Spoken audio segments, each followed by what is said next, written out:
یەکێتی چۆن حیساباتی خۆی بۆ بەدەستهێنانی پۆستی سەرۆکی حکوومەت کردووە.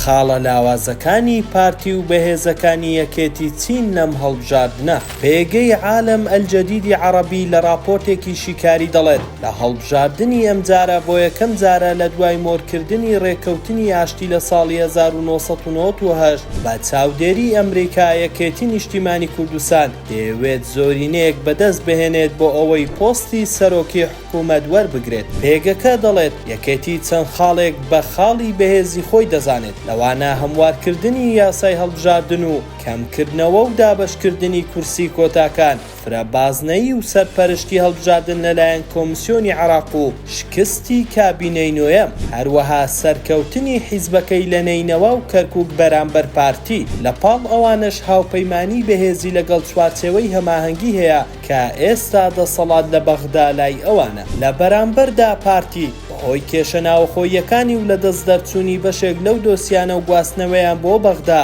وای کردووە ترسی لە هەڵبژاردن هەبێت و دڵنیا نەبێت. هاوکات سەنتەری ئیمارات بۆ توێژینەوەی سیاسی ڕاگەیاندووە پارتی و یەکێتی لە پێشەنگی هەڵبژاردندا دەمێننەوە، بەڵام پرۆسەی پێکهێنانی حکوومەتی داهاتوو سەخت و کاریگەر دەبێت با هاتنەناوەی هێزی ئۆپۆزیسیۆنی نوێ بۆ ناو گۆڕەپانەکە لە دیارترینیان بەرەیگەل بەڕابەتی لاهور شێخ زەنگی.